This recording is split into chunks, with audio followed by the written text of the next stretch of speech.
नमस्कार, मैं एस्ट्रोलॉजर प्रमिल चतुर्वेदी। मित्रों, आगामी दिसंबर 20 के लिए हमारे देश के प्रधानमंत्री माननीय नरेंद्र मोदी जी का भविष्य कैसा होगा,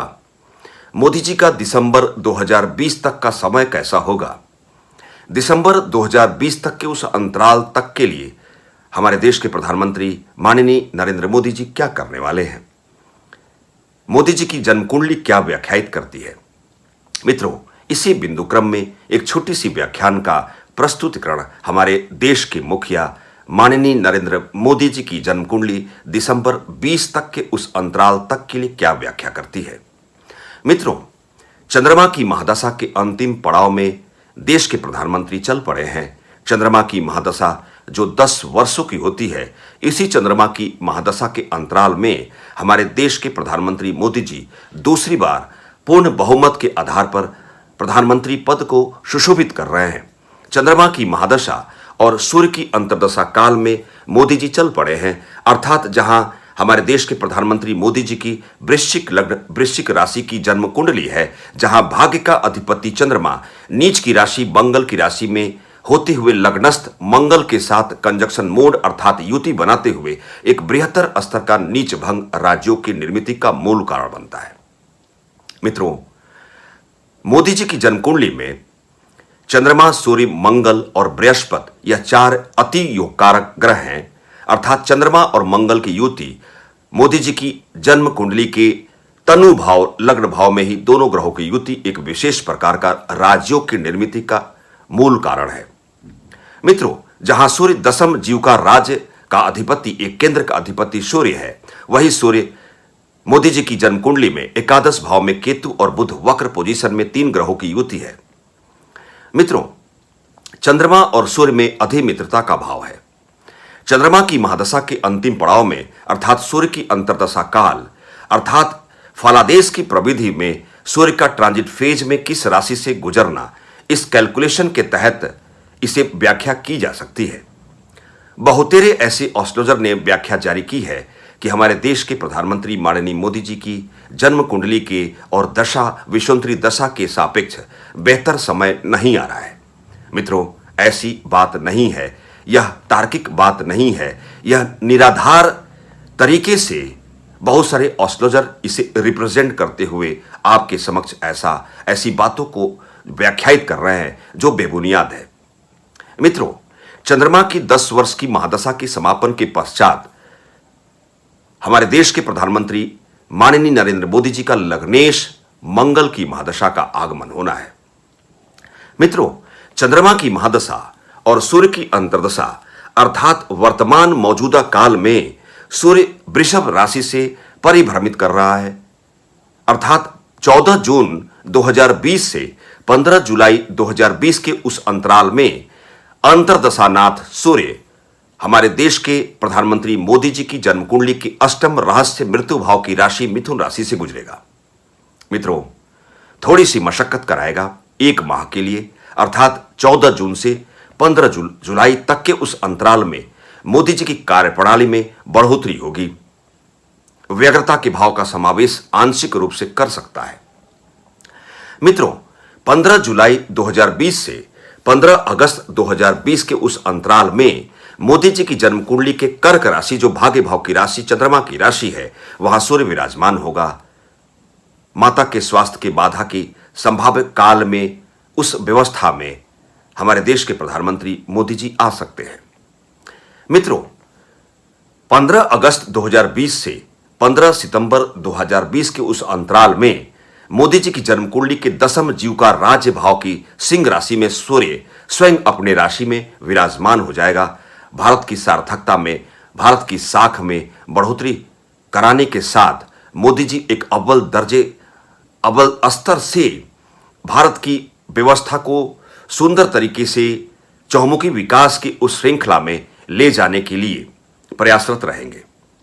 मित्रों, अर्थात चंद्रमा की महादशा जो भाग्य का अधिपति लॉर्ड है, वही सूर्य की अंतर्दशा जो दशम जीव का राज केंद्र का अधिपति लॉर्ड है, अर्थात सूर्य गोचर की व्यवस्था में जब 11th कन्या राशि में विराजमान होगा, अर्थात भारत की साख की बढ़ोतरी के उस महत्वपूर्ण काल में हमारे देश के प्रधानमंत्री वहां पहुंचेंगे। अर्थात हमारे देश के प्रधानमंत्री मोदी जी की जन्म कुंडली में ऑलरेडी कन्या राशि का सूर्य, केतु और बुध वक्र स्थिति में तीनों ग्रहों की युति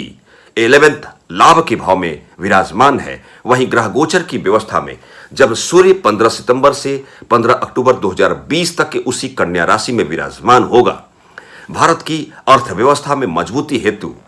निवेश की उस व्यवस्था में वृद्धिकारक मोड को अप्लाई करने में हमारे देश के प्रधानमंत्री माननीय नरेंद्र मोदी जी की एक विशेष भूमिका रहेगी। मित्रों, क्रमशः आगे बढ़ते हुए जब मोदी जी की जन्म कुंडली के द्वादश व्यय 12वें हानि भाव में तुला राशि में जब सूर्य पदार्पण करेगा, अर्थात 16 अक्टूबर से 15 नवंबर को उस अंतराल में जब सूर्य तुला राशि में नीच की राशि में सूर्य का पदार्पण होगा, थोड़ी सी मशक्कत कराएगा, परंतु मित्रों शुक्र की राशि में सूर्य नीच की राशि में विराजमान होगा। वहीं शुक्र की भावगत पोजीशन कुछ बेहतर रहेगी, अर्थात वहीं 23 अक्टूबर तक शुक्र सूर्य की सिंह राशि में विराजमान होगा, अर्थात 16 अक्टूबर से 23 अक्टूबर के उस मध्यकाल में उस गोचर की व्यवस्था में सूर्य और शुक्र का राशि परिवर्तन काल एक जिम्मेदारी तरीके से भारत के प्रधानमंत्री माननीय नरेंद्र मोदी जी से कुछ विदेश की नीतिगत फैसलों में अव्वल दर्जे के स्तर पर कार्य कराएगा। मित्रों, जहां 23 अक्टूबर से शुक्र कन्या राशि में नीच की राशि में विराजमान होते हुए वहीं बुध अर्थात बुध की राशि कन्या राशि में जहां शुक्र विराजमान होगा, वहीं बुध तुला राशि में सूर्य के साथ अर्थात बुध और शुक्र की राशि परिवर्तन योग काल में हमारे देश के प्रधानमंत्री पहुंचेंगे। मित्रों, अर्थात जब कन्या राशि और तुला राशि में जब सूर्य की स्थिति ग्रह गोचर के तरीके से जब सूर्य परिभ्रमित करेगा, उस अंतराल में भारत में प्रॉपरली निवेश में ज्यादा वृद्धि होगी, अर्थात विदेशों का इन्वेस्टमेंट हमारे भारत देश में होता हुआ प्रतीत काल में हम पहुंचेंगे। मित्रों,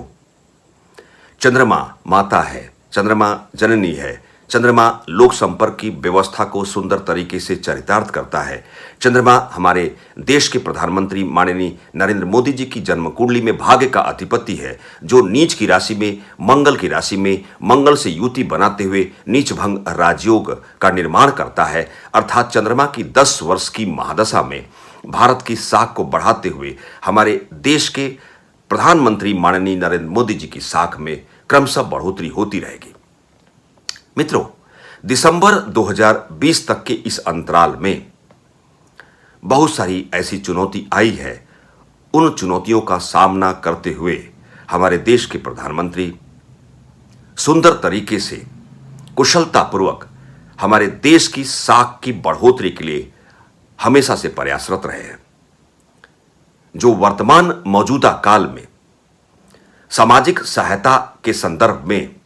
जैसे 20 लाख करोड़ रुपयों की सामाजिक संगठनात्मक व्यवस्था को मजबूती प्रदान करने के लिए जो उन्होंने सराहनीय कदम उठाए हैं, वह काबिले तारीफ है। मित्रों, चंद्रमा की महादशा के पश्चात हमारे देश के प्रधानमंत्री माननीय नरेंद्र मोदी जी का लग्नेश मंगल की महादशा में मोदी जी का पदार्पण देश की शक्ति संपन्नता में बढ़ोतरी का एक सबसे बड़ा मूल कारण के रूप में साबित होगा। मित्रों, चंद्रमा की महादशा के अंतिम पड़ाव में चंद्रमा की महादशा और सूर्य की अंतर्दशा काल हमारे देश के प्रधानमंत्री माननीय नरेंद्र मोदी जी को उनके कार्य प्रणाली के तहत भारत की साख की बढ़ोतरी के तहत भारत की अर्थव्यवस्था में मजबूती के तहत हमारे देश के भाग्योदय की उस चरम परिणति काल के तहत क्या व्याख्यायित करती है, एक छोटी सी व्याख्यान के तहत मैं एस्ट्रोलॉजर प्रमिल चतुर्वेदी। नमस्कार।